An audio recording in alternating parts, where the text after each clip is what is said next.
reopening town hall. My name is Corey Graham, and I am the Sports Information Director at Siena Heights University, and I'll be your host for this town hall this evening. Before we begin with tonight's panelists, I want to direct everyone's attention to the Q&A box for the Zoom webinar. Please submit any questions you have into the Q&A box, and we will address as many of those as we possibly can at the end of tonight's presentation. And now I'll introduce everybody to tonight's panelists. First, Athletic Director and Women's Basketball Coach Sue Siljebeck. Assistant Athletic Director and Women's Soccer Coach Scott Oliver. Lori Robinette. Manager of Athletic Operations Joni Lang. And Manager of Athletic Operations and Compliance Coordinator Kate Dazier. We will begin tonight and kick things off with Athletic Director Sue Siljebeck, who is going to give a general athletic update and the process involved that got us to this point. Hello, Saints Nation. Thank you for joining the Siena Heights Athletic Department, myself, and the other panelists tonight for this informational session. Let me start by welcoming the new student athletes and their families into our Saints family, my big virtual hug, and welcome back all returning athletes. Tonight, we will be giving you updates and information regarding Siena Heights Athletics reopening plan. As you can imagine, information is updated and changing constantly, as we even saw today. So please note the information today may change in the near future. I know this has been a trying 5 months, at least for me it has been, but I hope everyone was able to find moments of positivity throughout our current situation. My positive moment was working with so many invested administrators, faculty, staff, coaches, and outside professionals to develop this plan. These plans are based on information from the NAIA, the WAC Conference, the Mid-States Football Association, the State of Michigan, the Lenawee County Health Department, and most importantly, Siena Heights University. Earlier this spring, the NAIA made the following decisions regarding all sports. We decided, the NAIA as a member of, decided to have no practices allowed until August 15th. They also decided for fall sports and all sports that no contest could be played until September 5th. Just recently, as many of you may have seen on our website, the NAIA has decided to postpone all fall sport national championships. That's just the NAIA's governing body, which includes football, men's and women's soccer, men's and women's golf, men's and women's cross country, and women's volleyball. The Wolverine Hoosier Athletic Conference, known as the WAC, and the Mid-States Football Association followed suit by postponing fall sport conference championships. So that just is to our conference to the spring. However, the WAC and the Mid-States Football Association have allowed each university to choose what is best for their student athletes and campuses. The conference members are able to play conference and/or non-conference games during the fall if they choose.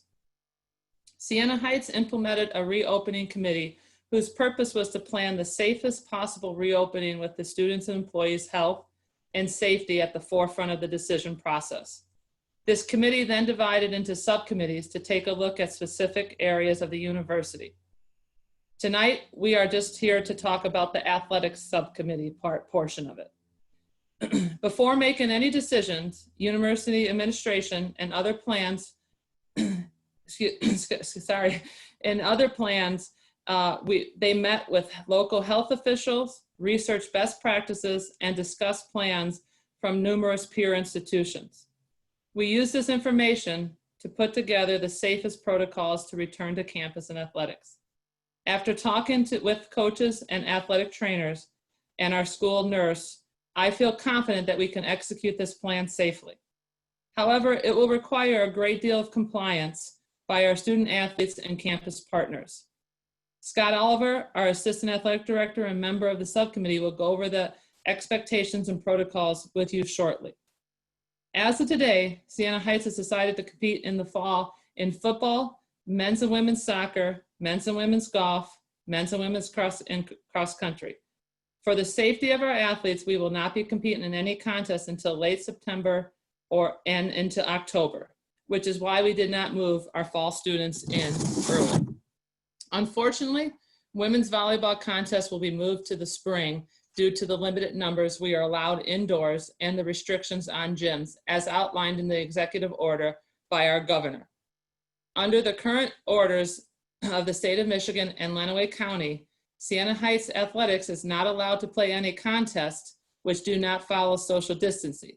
So even though we are saying we're going to play, we still have to be released from by the Lenawee County and the orders. By delaying the starts for our contest, our hope is the county can safely move into the next phase and allow competitions. Siena Heights will allow practices outside as long as they are compliant to state and local orders, which include but are not limited to social distancing and no more than 100 people outdoors.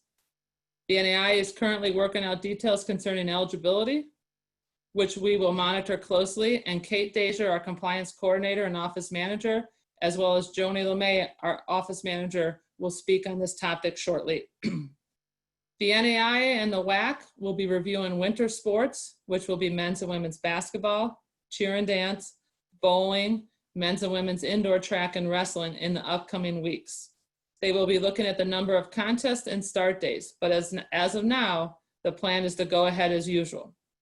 At this point, winter sports will be allowed to condition and train as long as they are outside and compliant to state and local orders. Spring sports, baseball, softball, men's and women's lacrosse, men's and women's outdoor track, men's and women's golf, and men's volleyball will still be allowed to practice in compliance with the state and local orders. If we move into the next phase, these teams will be allowed to use their scrimmage dates in late September and October. The only other sport, the last sport that we have that is not contingent upon facilities except for our esports, we will work with our coach and make sure we can have proper social distancing either in the arena or they will be allowed to play remotely. And we feel that that will continue to play as long as our conference does. Lastly, and very importantly, if a student athlete does not want to play due to COVID-19 concerns, we fully understand that. We all ask, though, that you please reach out to your coach as soon as possible. Please know that if this is the case, the student athlete will be able to keep their scholarship for the year. And with that, I turn it back over to Corey to continue on with the rest of our program. Thanks, Sue. Next up, we have our assistant AD, Scott Oliver, who's going to go over the athletic facility traffic and other protocols for SHU athletic teams. All right, welcome everybody. I think the important things to reiterate with Coach Sue is the fact of the matter that we are still following executive orders. So some of our traffic and protocols are in place and set up that I will present if we move into a more open phase. I can currently tell you they are less than what some of the maps I will show you, but I will point that stuff out. So we basically were looking in all of our committees on how to best safely try to do things and mitigate risk for when we are on campus. So Corey, if you can go to my next slide. The biggest one that's come out is the SHU Safe Campus Plan. They've done a lot of different things with their classrooms and all that type of stuff. The biggest one that's come out is you're going to be required to wear a mask when you're in all public spaces, indoor and outdoor. So if you're going any place indoors or outdoor that is a big public space that you're going to be around people, they want you masked up basically to help prevent that spread. The water fountains are going to be closed. Faculty and staff should contact, obviously, their supervisors immediately if they have symptoms, as should our student athletes. Social distance guidelines are going to make sure they're always practiced on campus. And then health screenings will be required when entering campus buildings. And we'll get to that in a moment. Next slide, Corey. So the first thing we want to talk about is how are we going to get to practice? What are we going to do? This is a map of O'Loughlin Stadium and the Spencer Athletic Complex. You'll see the green arrows come in, and they basically come in through the Saints Gate that is the stadium entrance. Right now, this is one map that is hoping that we can lighten up and we can use indoor facilities. Right now, Spencer Athletic Building is completely closed to student athletes. 100% closed to student athletes. So your green arrows, you're basically going to come down. You're going to go to the number 3 box, which is your screening area for athletes. And then you're going to continue to go straight underneath the bleachers. Number 4 is an outdoor training room tent. And then you're going to go out in the field. You will not go through Spencer to leave the stadium anymore. You will exit through the southernmost gate. That's an asphalt pad that goes up too. So those will be unlocked. So the major difference of what we have with our stadium is Spencer's closed. You cannot get in it right now at this time. You need to come in the stadium gate, which will be open when that screening tent is available. And then you will exit through one of the southernmost gates of the stadium. You are also asked to come ready for practice as much as possible. So you do not need locker rooms, things of that nature. So those are closed. For the restrooms in that facility, we are using the stadium restrooms outdoors. So they will be the men's and women's restrooms up in that plaza entrance for the stadium that you basically walk by to get into tent 3. And tent 3 is a very important tent for us.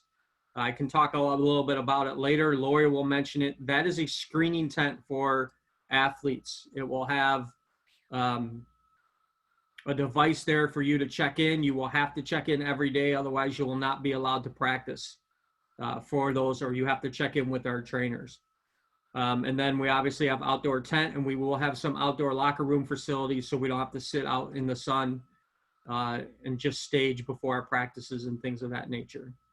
So that is Spencer. Basically, again, you're going to come in through the main stadium gates. You're going to go down behind the bleachers, go to tent 3, exit through the north, which is the bottom of our screen, into tent 4 for the trainers, and then out onto the field or track for your practice. Then you will exit your practice out through the northmost gates that are basically asphalt gates before. So next slide, Corey. This is a complete map of all the tents we're adding. I've already talked about number 3, which is under the bleachers. That's your screening tent. Tent 4 is the athletic training tent. Tent 5 and 6 will be used as outdoor locker room areas, basically to house those fall sports or even visiting teams when we play those games. We also have a sanitizing schedule for those tents. So after practices, those will be done basically by our coaching staff that will sanitize those areas to keep them clean and neat and things of that nature. Tent number 2 is going to be an outdoor weight area. So we will basically be bringing weights outside. We will be able to lift outdoors, as right now the Boys Fitness Center in Spencer is closed. Tent number 1 is going to be a meeting space. So if you are a fall sport or you would typically meet with your coaches out or in Spencer, this is a tent that can happen. So we will practice social distancing and masking and all that stuff in tent 1. Maybe not so much masking in tent 2, but definitely social distance requirements in tent 2 and things of that nature. So we do have areas for you to change in tents 5 and 6. We also then have areas for you to work out with tent 2. And we also have areas that you can meet with your coach or fellow teammates in tent 1 without having to go inside the Spencer. If you go to the next slide. Now this is the field house. So the only thing that's not on the field house right now are the actual tents and where they will be. Basically, we're going to utilize one side, which is the green arrow, for the entrance into there to be screened, and the other side for the exit. Now, again, the field house is actually closed per executive orders. So right now you will not have a screening area inside the field house. There will be 2 tents outside that will be stage places for the outdoor sports. Typically cross countries are going to use them in the fall. And then we are also adding a weightlifting tent on the outside of the field house as well, so that teams can lift or student athletes can lift. So again, the field house will remain closed. If you want to meet with your coaches or other that type of stuff, you will have to use one of the outdoor tents for that. There will be a lifting tent or a workout tent for that. And then there will also be the staging room tents for those. Next slide. Baseball and softball, they're still going to go on their locations. The screenings will have to be with the trainers at their location. You're going to have to sanitize your bats. You're going to have to minimize used stuff or wipe jointly shared implements down and things like that. Same with the throwing area and things of that nature at the baseball, softball field and the throws. So if you're using the same shot put, we're going to have to wipe those down and disinfect those as we go. And then the milling around will really have to stop outside as well. You're going to have to make sure you stay your 6 feet apart as of right now is what the executive orders are. Next slide, Corey. So the other facilities, Zoller Field is actually going to be closed, which is the grass field behind baseball. Typically the soccer teams have used that and lacrosses have used that for an outdoor practice area. That will be closed to everybody throughout the day. Before teams would go there for practice, they will still have to get screened with the trainers. Archangelis, which is cheer and dance, they're going to use the same door basically in and out. And they will also be screened before they go to practice. And then there's a cleaning schedule. We have a UV light cart that's actually going to get done that sanitizes those areas. And then Coach Sue mentioned the esports, that we're going to limit the capacity of what's in our arena. We're going to look to have our players play remotely with supervision from our coaching staff. Next slide, Corey. The off-campus facilities are a bit tricky. They will have to, first of all, abide by our county and our executive orders, but they will also then have to do what orders their proprietor are doing. So Lenawee Rec is currently still closed. They will have to obviously open back up for bowling to practice, but you're going to have to keep your bowling balls with you, sanitize them after each use, things of all that type of stuff. You will still have to be screened before you go to practice as well. Wrestling is the same deal. So if they end up practicing off campus, they will have to utilize those facilities instructions as well. If it is Adrian High, that's why I said you're going to have to comply with where they're going to be. Okay, Corey, next one. Travel will be a little trickier situation than normal for us. You will be required to wear your mask when you're on the buses, vans, or cars at all times. Regardless if you're with your team or what, you're going to have to stay masked in those things. That will allow us to actually travel with your whole group in the vans and not have to socially distance within your vans or buses. All people have to be screened before you depart. If you're taking a university vehicle, the coaches are going to sanitize the vehicles before they leave. There's an e-mister, an electrostatic mister that actually cleans to the things that sanitize it. It's one of two options that we're using as a university. There's an e-mister, and then there's a UV cart, the ultraviolet light cart that will also be used. They will also be given sanitized packs when they go on to the vehicles that they can use to sanitize their own area, wipe the arms down of their seats or seat belts and things like that. There will also be no eating or drinking in any of the vehicles during any of our trips, which I know will be difficult to make an adjustment to. That includes our buses. So basically we'll have to plan a little bit better as you go out as a student athlete on how to stay hydrated before your games, things like that. We're also not letting our teams dine in any place on the road. So now we will be looking for places, coaches will find safe places that you can get your food and eat outside the bus and then get back on the bus and go.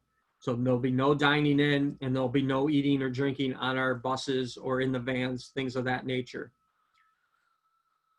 We are also trying to require that our trainers are traveling to away sites with us. This way our student athletes do not have to come in contact with an opposing school's trainer.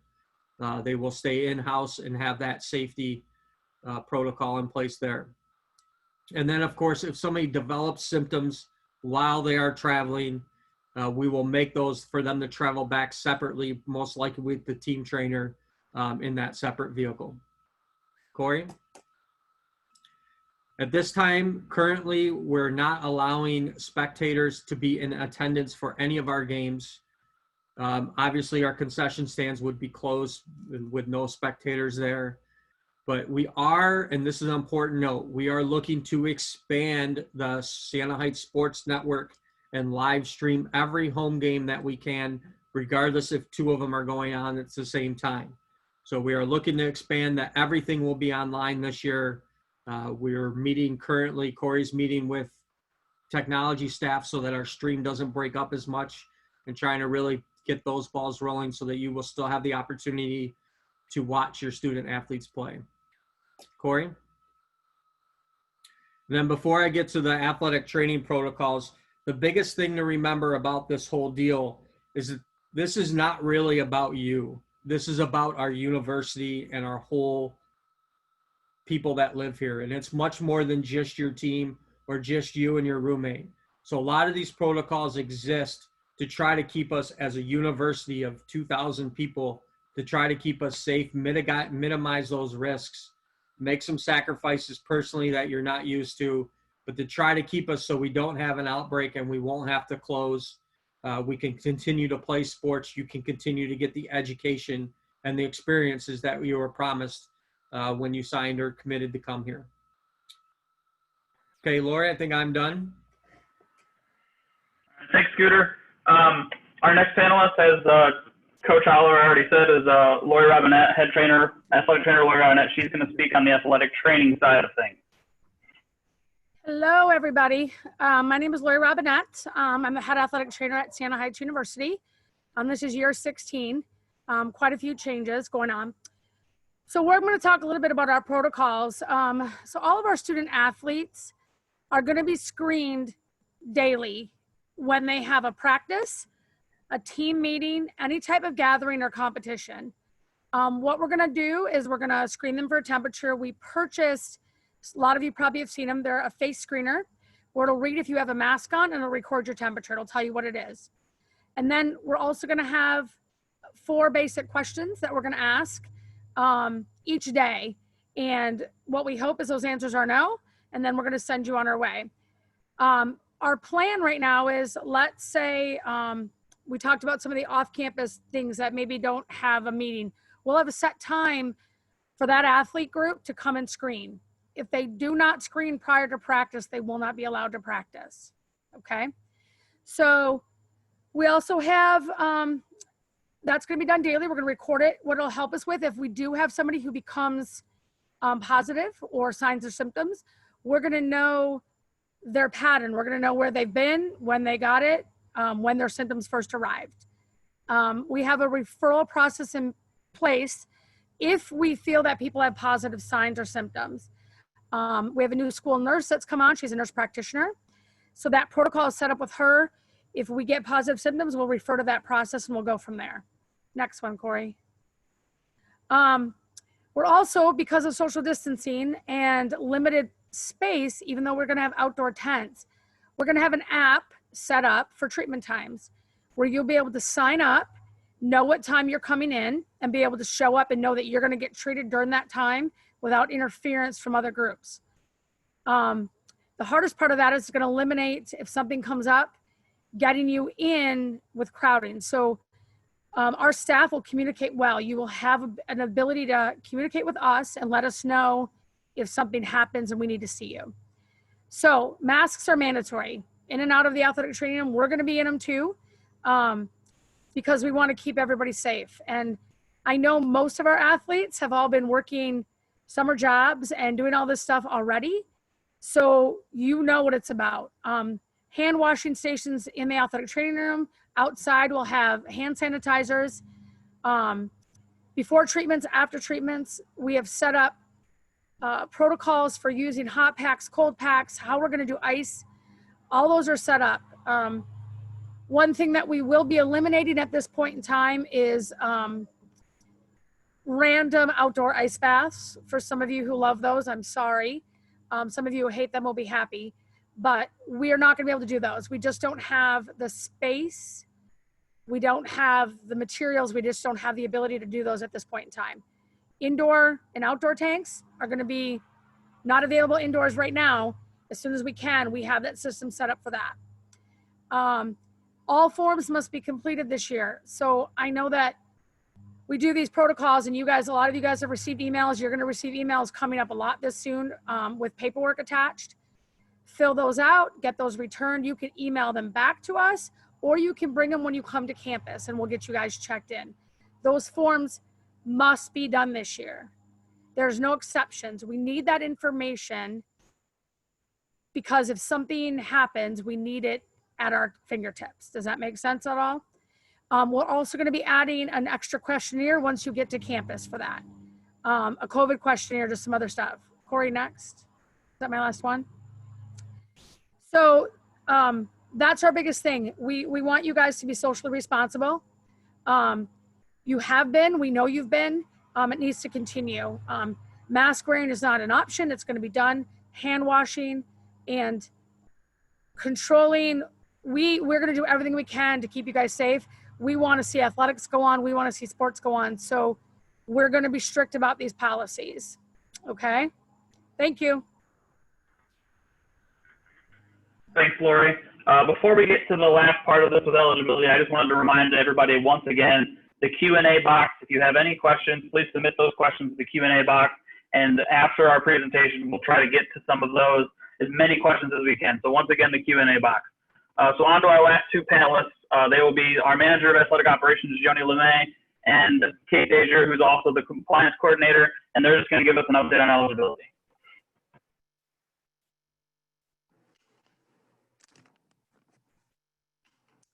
Hello, everyone. I just wanted to let you know that the NAI, Council of Presidents, and other councils and committees continue to closely monitor the COVID-19 situation and make decisions that they believe are in the best interest of our student athletes. The National Eligibility Center will be discussing this week information regarding terms of attendance and seasons of competition. From that meeting, the information will be sent forward to the Council of Presidents next week. So what that means is we don't have a lot of answers right now, but there is discussion that will make its way to us. I'm going to introduce my coworker, Joni LeMay, as she is going to be discussing changes in the freshman eligibility requirements. Joni?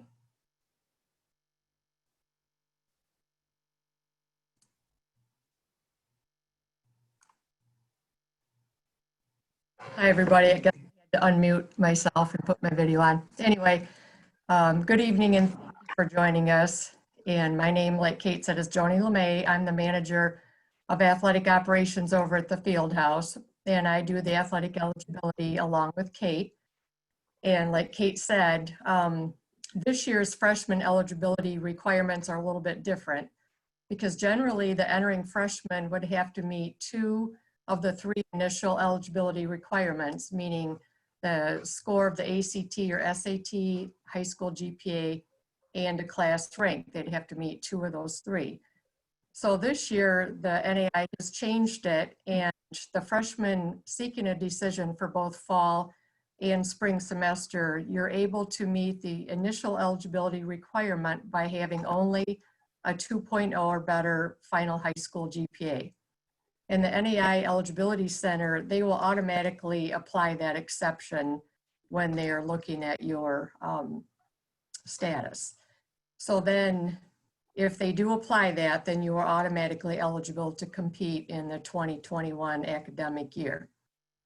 But like any other time, as long as you've been eligible that first year, you need to continue that 2.0 college GPA. So that's a requirement that we have anyway. So that will continue.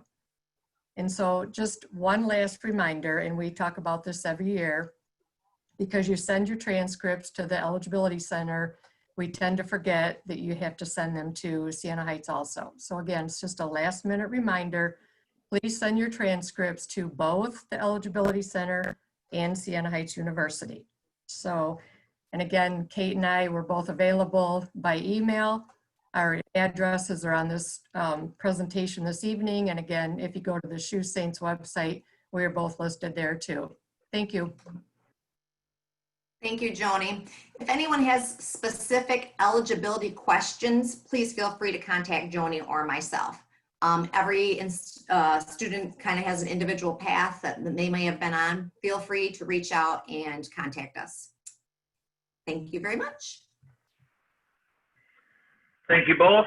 At this time, we will turn it over to questions that were submitted in the Q&A box. Just a reminder, on your screen, you're going to see all of our panelists and their email addresses. So like Kate and Joni said, if there's any other questions you guys have after this, feel free to send an email to anyone that on the screen, and they will try to get you an answer to your question. At this time, I'm going to kick it over to Sarah Krenko, who's been moderating our questions in the Q&A, and let her go through some of the questions that were asked for our panelists. So Sarah, whenever you're ready. Thank you so much, Corey, and thank you all the panelists. Please go ahead and turn on your videos now because some of these questions may be directed towards any one of you. We did get a lot of information, but we did have quite a few questions come in. So I'm going to kick it off with the first one, and I'm going to say, Lori, this would be a question for you. Are students required to wear a mask when practicing? Do they have to wear a mask while they're practicing? No, not at this time. Your mask will not have to be on in practice. We will ask that you wear it out to the field, get started, get warmed up, do your thing, and then you may take it off. Once you're done with practice, mask goes back on to depart your field to go out with your group. Excellent. And we had another question that came in. Actually, a couple people asked, how often will athletes be tested, not just screened, but tested? Is there a COVID-19 testing? Sue, why don't you answer this? And Lori, feel free to jump on after Sue. About a couple of weeks ago, the NAI came out and mandated testing to happen within 7 days of the first competition. Excuse me, within 5, then it went into 7. Now they came back and said that they are going to put the testing in the hands of hopefully by the conferences and the universities. So we are still looking into how we will execute that at Siena Heights University. We are talking with many conference schools as well. And actually we will be hopefully deciding on that this week. We have signed a contract. I believe our Dean for Students, Mike Orlando, is on here. We have signed a contract with Family Medical to do our testing before, but with what we need. If we have positive symptoms, then we can go to there. Michael, I don't know if you want to, or Lori, you want to fill in on some of that about the Family Medical testing situation. Yes, Sue, thank you so much. Thank you, everyone. Good to be with you, Saints Nation. Thanks so much for this opportunity to join you all tonight. When it comes to this, I see there's a question about what type of test. It's a nasal pharyngeal test. Right now, we get results for those from Family Medical in about 1 to 2 days. We also are working with our agreement with them to make sure that there is no cost to students. If students have health insurance that covers it, then it's no cost to the university or to the individual student athletes and their families. Otherwise, if there is a cost, then the university will cover the costs of that testing.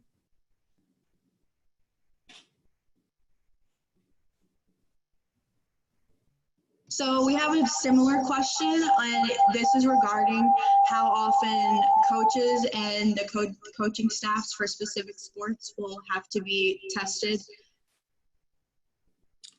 That testing will be the same for coaches, staff, athletic training staff, our student athletes. When our student athletes get tested in that time frame, our coaches will be tested in that time frame. Our staff, at Lori's staff, athletic training.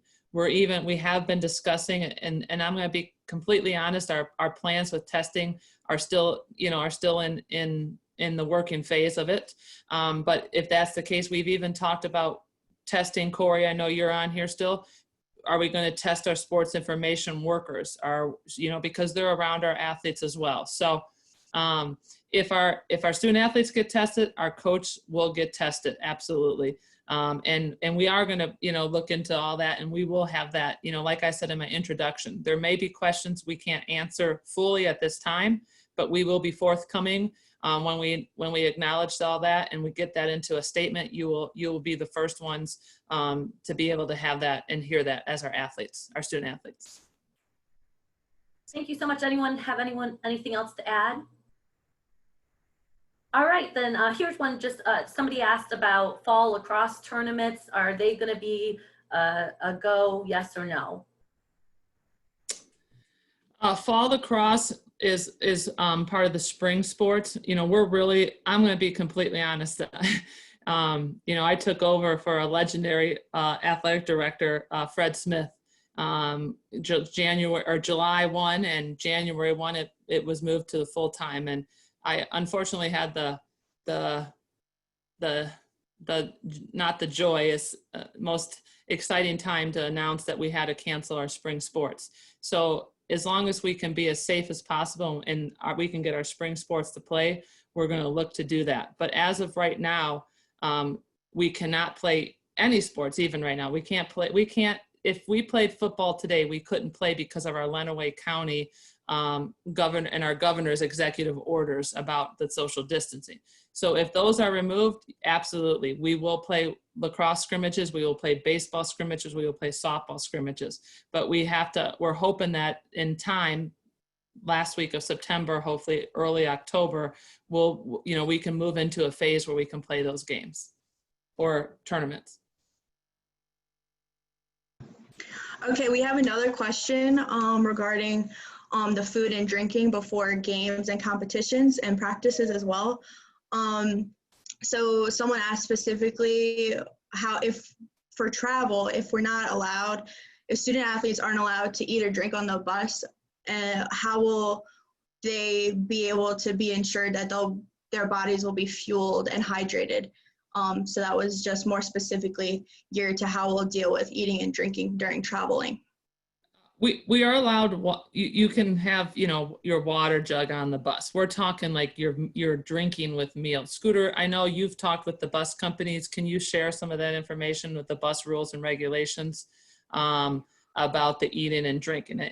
Again, we're not going to keep them out of, rehydrating themselves and we don't want them to become dehydrated. But so we will allow water bottles and whatnot. But Scooter, if you want to expand on that, please. Yeah, I think the most of it is, trying to keep open jars and jugs and water bottles and things like that out of the thing. So I think some of them even recommend, and this is probably not the bus companies, but that you would use straw type or water bottles that, won't go to your mouth or whatever, so that you're not releasing those moisture particles into the air. So the bus companies have basically said that they actually do not want any food or water on the buses. So we are lucky in a little bit. For most of our sports, our travel is only 2 hours away. So it won't be that huge of a deal. But so we are looking on trying how we can get, some water and that type of stuff. But the bus companies are the ones that have been mandated that there is zero food or water on our buses. Now, as athletes and that type of stuff, coaches, we are looking to see how we can make that happen. And when we travel, we're going to be in contact with the school, and see if there's a place where we can have food maybe delivered, a Jimmy John's or Subway or whatever it might be, to the school. We eat in a place there that's socially distanced, safe. It's work that we'll do beforehand, so we know that we can get our student athletes fueled back up. And so right before you won't get right on the bus like you have in the past. A lot of times you had pizza boxes and pop and water waiting for you.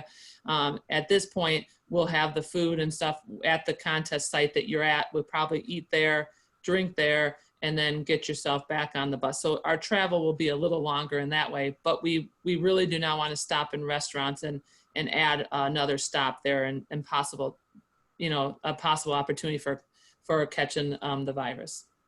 And I think the Yeah. main thing there is, like I said, it's the open mouth, the taking the jugs of water and that type of stuff. So I think that, if you can even take a straw and you can put it, underneath your mask and sip, and that will help, stop some of it and things like that. So I think that's kind of a plan that we'll look to institute once we kind of get into those deals. So, because a lot of sports that really do need to hydrate before, especially if they're going to be days like today and they've got to play, hydrating before is a very big deal.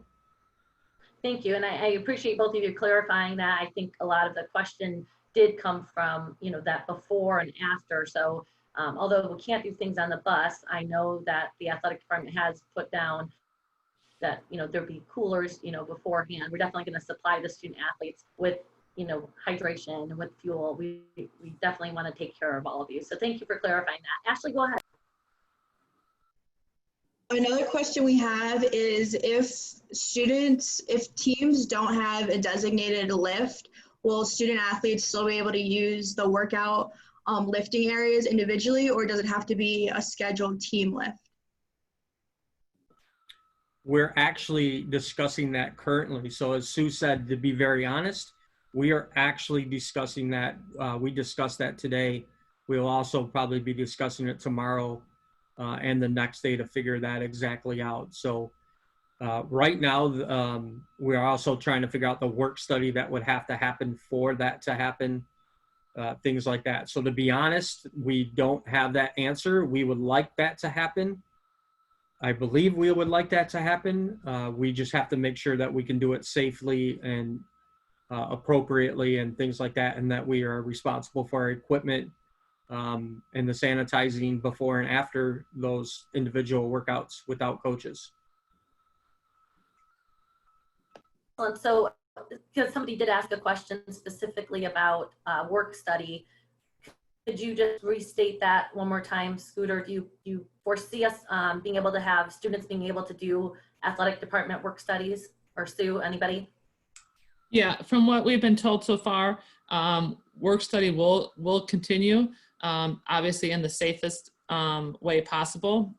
We will still have, if we obviously play contest game management, they also have to understand the position that they are and the requirements. And if there's a concern or a health concern, then we can relocate them to a safer job if they, so choose. But I think the biggest thing is, when you come back to campus and you're applying for a work study job, is you need to ask, what this details, what this concerns, what do I need to do in my job? And if you feel safe in that, then, obviously go ahead and work that job. If you don't, then my advice would be look for potentially a different job that you might feel more comfortable on. But the plan right now, the university is allowing work study on our campus. Thank you. Michael Orlando, if you're still there, we had a question come in the chat. Is there a mandatory quarantine period for incoming students from out of state? And I'll add international students to that question as well. Yes, thank you, Sarah. For international students who are crossing borders, international borders to arrive to Siena Heights, we're having a 14-day quarantine period, some of which is currently happening with international students. For out-of-state students, they have been requested to quarantine and or isolate for 14 days before arriving to campus. And this is in the move-in packets that have been emailed and physically sent to addresses of our residential students. Thank you very much. And Sue, I think this probably be best for you. It said, somebody put in, with the recent cancellation of the NCAA Power 5 football, does Siena Heights have a plan for if NAIA athletics get canceled as well? Yeah, actually, they're not canceled. I mean, ours is not canceled. That's what I really appreciate right now about the NAIA is, if you watch the news, and NCAA Division II and Division III came out and said their championships are canceled. The NAIA has come out and said postponed, which is really exciting to me. And I hope for our athletes, because they still will have a chance. Even though it's being moved to spring, they didn't flat out come out and say it's canceled, there's no chance of it. So our plan is, if the NAIA comes out and says, which I don't think they will, they already did their job. They did their job in canceling the fall championships. They could come back, I guess, like the NCAA and the NAIA could come back and mandate no contest, but I'll be surprised if they did, because that's what they didn't do in the spring. They let it up to the conference and the school. Our plan is that we will move into the spring. We don't have those dates. Those dates, I believe, Kate and Joni, if you guys are here, I know you guys did the eligibility. Those dates are, I believe, are scheduled to come out August 15th to 21st. If we move those championships and those seasons, what will that look like in the spring? Everything's going to probably have to be backed up. So our plan, we already know for the Mid-States Football League, we already have a 6 or 7 game schedule. Not dates and everything yet, but we already know we can plan for 6 or 7 games this spring for football. They're just in their separate conference. The WAC is going to work through they're actually working through. I have a call tomorrow to see what that schedule will look like for the spring. So if it does get canceled, you know, or our conference, or even us, our institution decides, you know what, it's no longer, we don't feel it's safe for our athletes to participate this fall, we do have the plan to look into and play in the spring. I really believe our approach right now is best for our institution.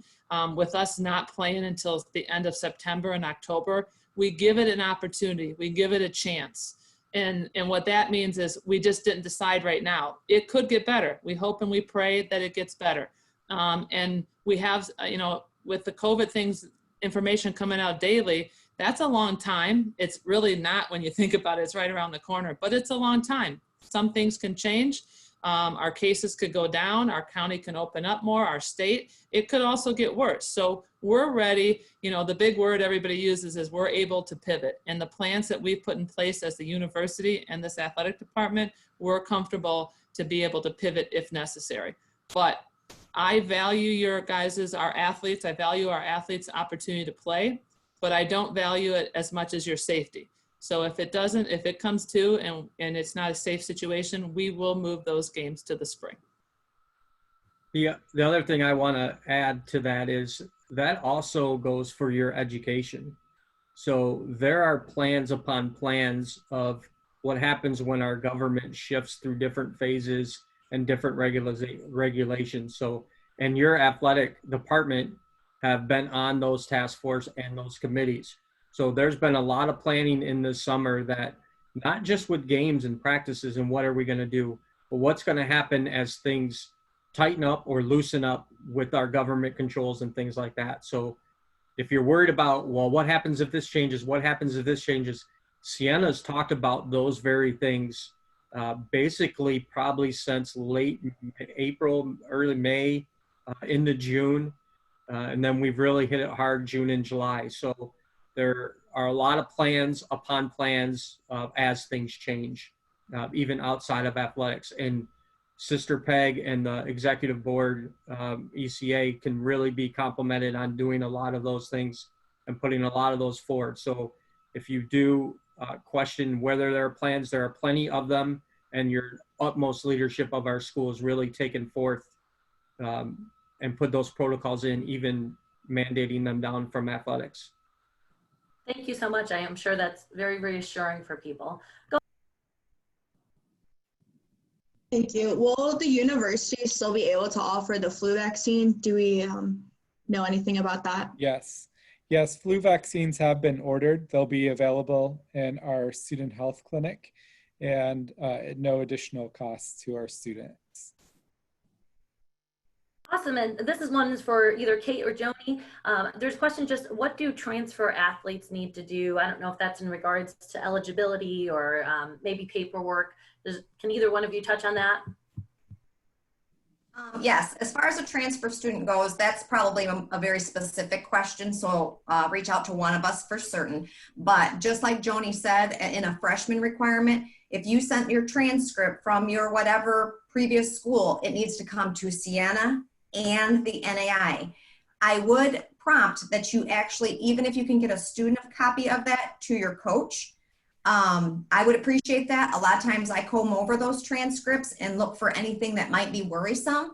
And so therefore, a transfer student, when they arrive on campus or at some point prior to playing, there is a paper, a whole sheet of paper that has to be filled out and actually has to be signed by the student and our faculty rep.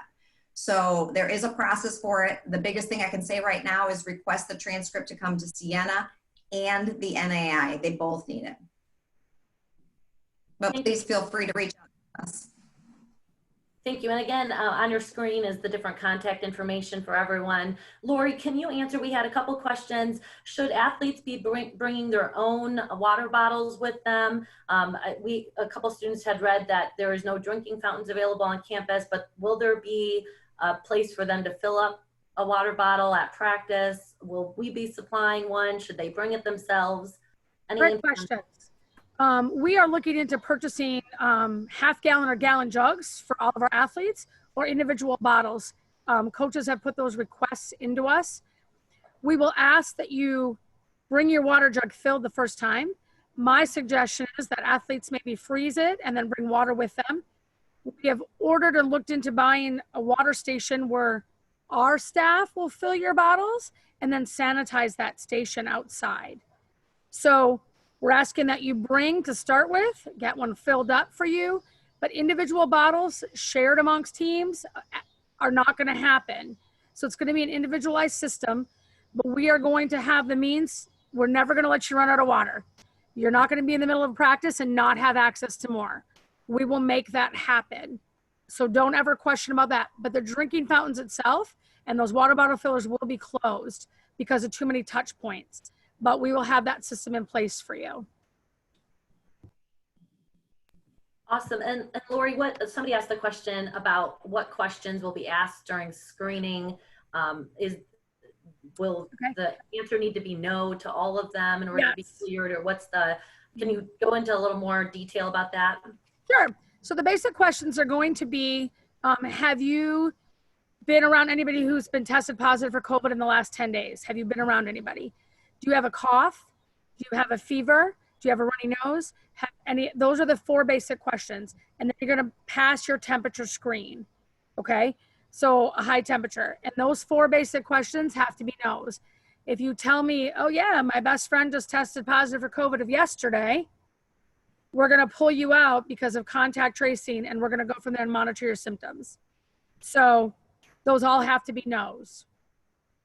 And I know each of our panelists have said this, and I'm sure Lori will reiterate this, but it's so important that all of us are doing our part to keep our team safe, keep our athletic department, keep the university safe. So it's not about, getting a no as much as it's about, being truthful about whatever that answer might be, and then allowing us to do our job to make sure that we are keeping you safe and then everybody else around you.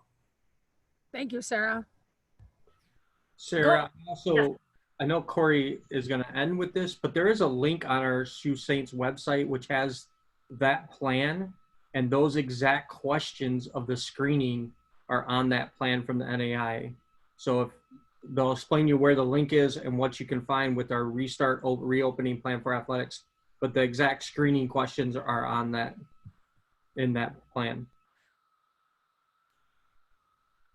Okay, so another question we have, maybe Corey and Coach Sue can elaborate on this. Can we discuss what the communication process will look like between student athletes and parents? If there are updates, if there are certain things going on, like what will that look like? Yeah, so I'm gonna let Corey show where we're at and what's on the, Corey, I don't know if you can jump to that yet or not, but we are at your access. If you might need to give us a little bit of time to get back to you, but you have our emails. They're all up there. Feel free to reach out and ask those questions. But Corey is posting, he's got a site on the website that has updates that you can check consistently. And for any updates or changes. And so Corey, take it away from this point so you can show the community where that would be located. Yeah, so I have a screenshot here. Let me get to it of the website. So this is the main page of the website, shootsaints.com.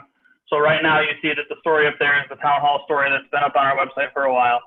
So first and foremost, anything that happens, anything that changes, we will do a release announcing that, just like we have done for the NAI's release, for the WACs, for the MSFA, for all that stuff. You can find the story here on our main page, but what I want to draw attention to right now is in the top right of that, you'll see that COVID-19 update right there. If you click that link, it takes you to this page here on our website. This has been up for a couple weeks. I just added some stuff to it yesterday.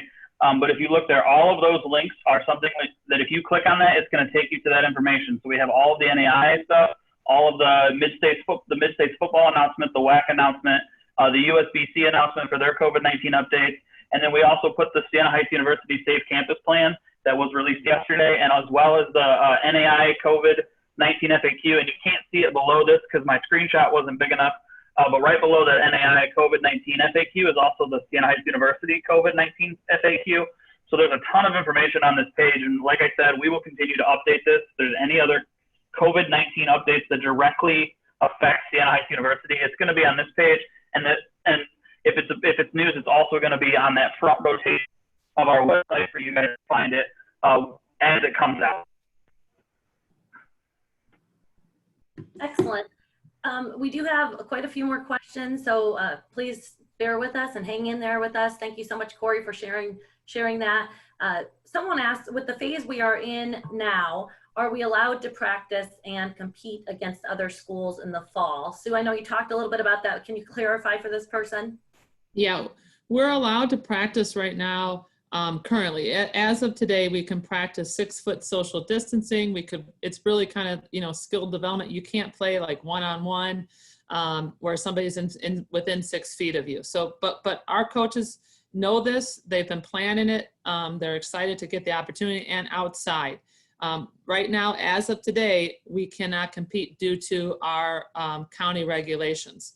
But that's why when we came out to announce we will play with some asterisks, with some concerns, and hoping that we move into a state where, not a physical state, but a phase, I guess I should use, we move into a phase that does allow us these competitions. With that, today I'm going to move into, we are lucky to have not only as a fellow coach with us, she's our head cheer and dance coach, but she is actually the mayor of Adrian. So Angie, if you want to have a few, input on some of those things, what's going on in the county, so people know, you can also ask her some questions as well if she's capable and able to answer those. So Angie, anything more to add to that? I just want to assure everyone that the city of Adrian and the county talk on a daily basis, and we are doing everything we can to ensure that all of the students are safe, and that when you leave campus and you go out into the community, that there are safe practices with social distancing, and masks are being required everywhere when you do leave campus. When you cannot even social distance outside, you're supposed to even have a mask outside, and everybody is really doing a great job abiding by that. And we are looking out for the utmost safety of all of our students that are returning to Adrian. And we are daily talking to the county and getting updates. Right now, it's really hard to say in the near future if things are going to change. We keep hoping, but at this point, it doesn't look like we're going to have restrictions lifted yet, but that doesn't mean it's not coming. But as of right now, it still looks like it's a ways off before we get some of these restrictions lifted. But just know that, these are for your safety. I know it's hard. It's hard to have disappointments and to have these things not happen that you have looked forward to, especially maybe if you're a senior or you're an incoming freshman and you already lost your graduation or whatever it might be. I know it's hard to have these things happen to you, but it is, all of these precautions are done for your utmost safety. And the city is continually talking with all the universities in Adrian, and we're all communicating, and we are just making sure that we are having the safest environment for you here. We're actually very excited to be able to practice, in compliance with the state and local government, because especially some of our spring sports that got a season cut short. So we can get ourselves ready. You can be with your coaches, working individually or in a group that's spaced out appropriately, and be ready to go if that's the worst case where we play in the spring. So you're gonna, we can put you can put some of your schemes in, you can put some of your drill for skill stuff in. It's an exciting opportunity, maybe more so for some coaches, because I know our student athletes like to play more than they like to practice at times. But we're excited to be able to have that opportunity to get ready for competition, whether it's this fall or this spring. Awesome. Thank you, everyone. We do have a question, and Michael Orlando, it might be best for you. Will we quarantine, or could you talk about the quarantine process, student athletes that have come in contact with students who test positive or show symptoms of being positive themselves for the 14-day CDC guidelines? So are we talking about before they move in, Sarah, or once they move in? I think we're talking about once everyone's moved in. If Okay. a student athlete does come in contact, gets notified they've come to contact with someone who tests positive, or maybe Yes, they're just thank you. complaining symptoms themselves. Yeah, that's where we'll utilize our Director of Student Health, our nurse practitioner, Dawn Marsh, and she will work very closely with our athletic trainers, including head trainer Lori, We have an app that we are working on developing to continue that monitoring and screening, as well as working with our local health professionals and our staff and residents life who have identified quarantine rooms throughout our residence halls that we can utilize to keep students safe and healthy during that time of quarantine. Thank you. My pleasure. Michael and Lori, we have a question. Are there any specific forms regarding COVID-19 that student athletes need to complete before coming to school and attending practices? The COVID form that they have to complete is not going to be completed till they get to campus. We want the information as updated as possible. So if I send it to them now and they don't practice for 3 weeks, that information could have changed. So it'll be a quick form that we're going to have for them to fill out once they arrive, so it's up to date and it's current. So right now they don't need to worry about it. That'll happen when they start arriving on campus when we have those dates. I will have that form for them then. Awesome.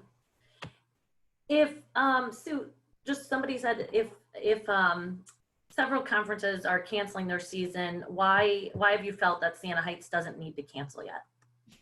Well, our conference has moved the championship through. So it's not that they haven't canceled, they just have moved the championship. And a lot of conferences have moved or canceled, but there are still universities, and this is the confusing part, even for our campus, and our campus partners, that even though these championships have been canceled, schools are still choosing to play games, or play contests, I should say.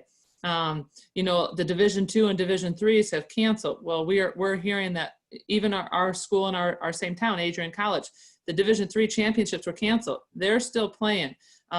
So again, we're not forcing this issue. It's not at all cost. By delaying our start to the end of September and October, it gives us an opportunity to step back and look and see if it's, if it is truly safe and it's best for us to play or not play.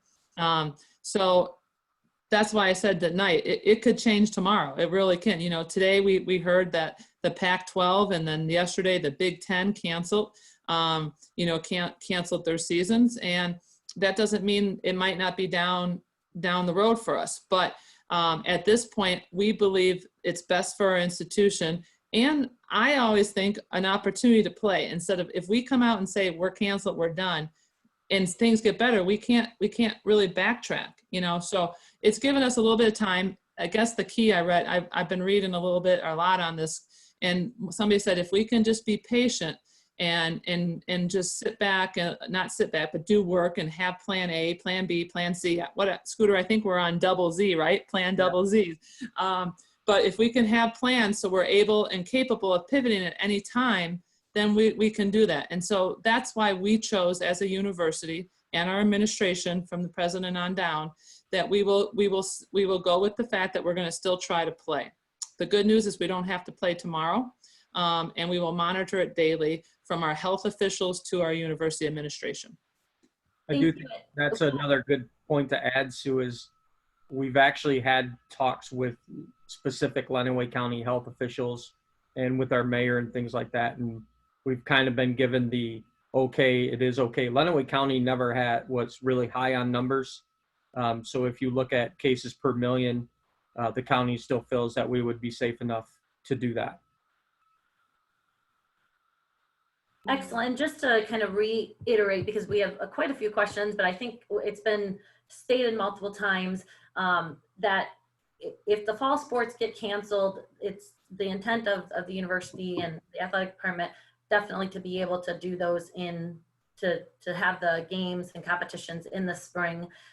There may be some games in the fall that's just dependent on, what we're definitely following all the state guidelines. And so we're going to go with that first, but it sounds like, Sue, and cut me off if you need to, but that we will definitely, if it has to be fully canceled, we'll be moving them to the spring. Is that correct? Correct. I guess the word to use would be postponed, Sarah. Okay. we will postpone it to the spring. And our hope is that, you know, we will have those contests. We feel it is very important in the co-curricular learning environment to not only have the academics and the student engagement opportunities, as well as athletics on our campus, not only for the athlete, but for our students and our community. So if it's possible and the safest way, and we can play in the spring, we will look to it. Now it's going to be a crazy spring. You know, we're already, that's our next step. We're already starting to plan. You know, we're looking into, you know, we could potentially have men's and women's lacrosse. We could have football. We could have men's and women's soccer, you know, track and field running all in the same facility. So we're in that level now of planning to, if it does get canceled, or I should say, as I said, postponed, Sarah, we're going to have those opportunities. And you can rest assured, if it is safe then in the spring, this administration team and our coaches will do what we can to give those opportunities to our student athletes. And even if the games are not allowed to be played this fall, let's say they are all postponed, we can't do any games, we haven't moved into another phase, what we're hearing you all say is that there will still be practice allowed. It might obviously just look a little bit different. Correct. Excellent. Hopefully that has helped. That there was just a lot of different types of questions all related to that same thing. So I wanted to make sure we kind of we kept reiterating that in case people are joining us at different times. Ashley, did you have a question? I thought I saw one pop in about the tents. Yeah, so we have a question regarding the tents and the weightlifting areas. So do we have a system for them to be heated possibly? So when we move into like the colder weather in the winter, do we have any plans for that? Yeah, to be honest with our tents, that we have not discussed that yet. What are we going to do in November, December, January? So that's currently going to have to be talked about in the plans. There's just been other things, I think, in advance more pertinent to figure out. We're still trying to figure out, you know, August and September a little bit, and then October, November, December, we'll get there. So by any means, if it's safe and things can be open, then we will look to get it. The reason we moved lifting outdoors was because all indoors fitness centers and gyms and locker rooms have been executive ordered that they are closed. So this is a creative way for us to keep an open air tent to protect the equipment maybe from the sun or the rain or elements, so that we can still utilize that training facilities. Now, when we start getting in November, December, you know, January, February be pretty cold. We're going to have to maybe come up with another creative way if fitness centers and things like that are still closed. Hooter, does that mean all the athletes, well, we had a question about their personal gear. If the locker rooms aren't open, people will just be required to take that back and forth between wherever their housing is and the. I believe the expression is they need to come ready to work out, and then they would leave immediately in their sweaty clothes and go shower and things of that nature for that. But they need to come prepared to lift or practice as best they can now, which is a major change within a lot of teams' facilities or plans that they've had. Excellent. Another question came in just about move-in. The question was, has move-in information been mailed or emailed yet, or is there a timeline when that will be? Yes, Sarah, I did answer that in the chat, in the question and answers, but I will just reiterate that the move-in paperwork was mailed out in batches at the end of last week and beginning of this week. And specific move-in dates and times are forthcoming in the next couple of days. That is a very complex process as we try to stagger students from moving in smaller batches so that we're able to maintain safety, such as social distancing. So that's why that process is just taking a little bit of extra time. But if anyone has specific questions on residence life, I did in the question and answers include the email address for them. Thank you, Michael. And we have a couple just eligibility questions. Again, I know we may not have all the answers to this, but I want to make sure to ask them. For those seniors that are supposed to be graduating in December, if their championships for their sports are moved to the spring. Has there been any updates about eligibility for those student athletes?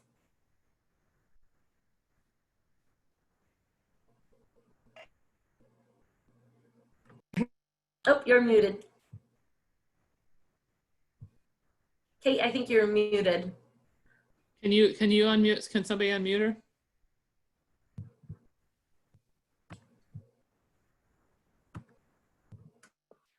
Have to be Corey. Kate, you good? Now. I'm sorry about that.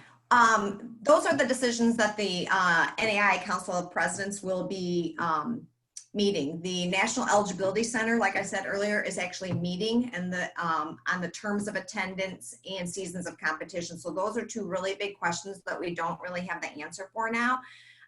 Once that is answered, I guess Eligibility Center will send it to the Council of Presidents where it will go up for a vote as far as that goes. So I don't have an answer as far as that goes, but I know that there is conversation going on in regards to that. Thank you. And I knew, we don't have all the information yet, so we appreciate you asking the questions. And as Sue said earlier, we're definitely going to update you as we know more, but there's definitely some things that are still being worked out. Go ahead, Ash. Do student athletes need to be tested prior to coming to campus and reporting for practices? I'll let Michael answer the student part, but as of the athletics right now, we're working on that this week. If we go, what the direction we'll head right now, the NAI has put it in the conference's hands, which is our Wolverine Hoosier Athletic Conference, our Mid-States Football Association. We are looking into some sort of testing before competition. So for the athletic purpose right now, we do not have a mandate until competition. Michael, if you want to talk about the student experience as a general student. Yep, thank you. So for our university, this was a very difficult decision, but we really were looking closely at the CDC and the American College Health Association for their recommendations on full pre-testing of students, faculty, and staff. And based on their guidance, we will not rely on a pre-entry full community testing.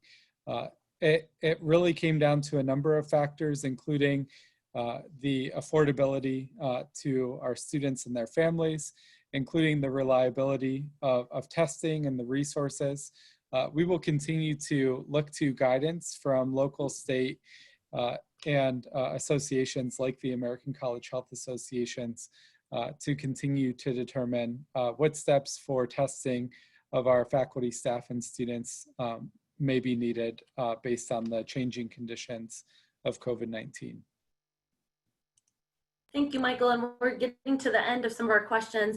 As parents and students are shopping and packing in preparation for coming back to campus, should they be packing any extra cleaning products, hand sanitizers, or any recommendations coming from athletics or possibly just student life in general? Would someone like to talk about athletics, and then I can talk about the overall student?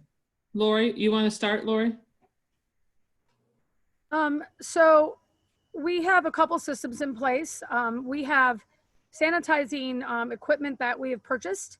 For those of you who are wrestling people, you may have heard of a company called Stereolaser. We've purchased their machines for UV lighting for cleaning or disinfecting all of our buildings. Those are in place. And I do know that every student, when they arrive on campus, is going to be giving a package of cleaning of extra stuff for them. I know that our athletic facilities, we will have that system down pat. You won't have to bring any of your own stuff if you're an athlete. And then each time you get on a bus, there's going to be a cleaning kit, a disinfecting kit that's going to be available for every trip if we get to travel. So on the athletic portion, you guys are covered. Student-wise, I guess Dean Orlando can finish that up and kind of give that hint.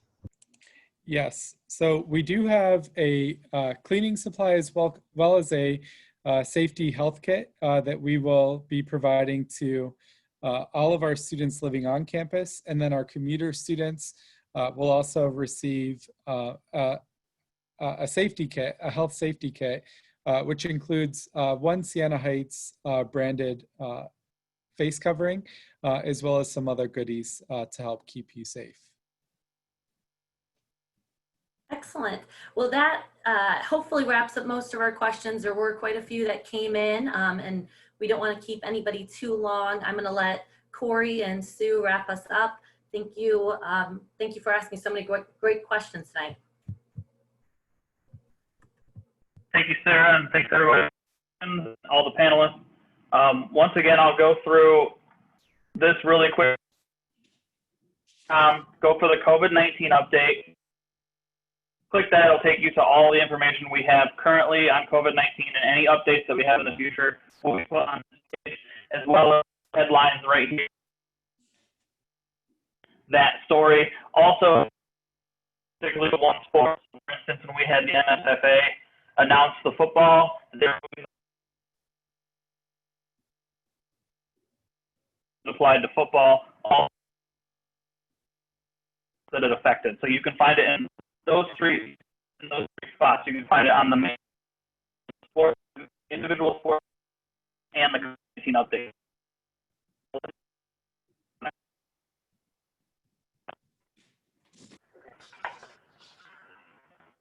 Corey, you're breaking up. I'm assuming you're done. I'm leaving. I'm kicking it over to you. Okay. I hope this was beneficial for everyone. One thing that we must understand that I repeated earlier is that COVID-19 information changes so quickly, and we must be flexible with our plans and realize things can change in an instant. Please know our top priority when making decisions is the health and safety of our student athletes and staff. We also must understand that all of us play an important role in our plan to reopen athletics. This includes wearing masks, maintaining social distance, and reporting symptoms. I want to thank the Siena Heights student athletes, parents, guardians, and members of the Siena Heights community for attending our town hall this evening. If you have any questions that we did not get to tonight, please feel free to email any of our panelists or myself, and we will do our best to get the answer to you. And like Corey said, if you didn't hear him breaking up, check out the website. We'll probably update that consistently. If anything comes up there, you'll be able to know once it's released to everyone. I wish everybody the most enjoyable rest of your summer, and we look forward to seeing everybody back on campus here shortly, safe and sound. Thanks for attending, and go Saints.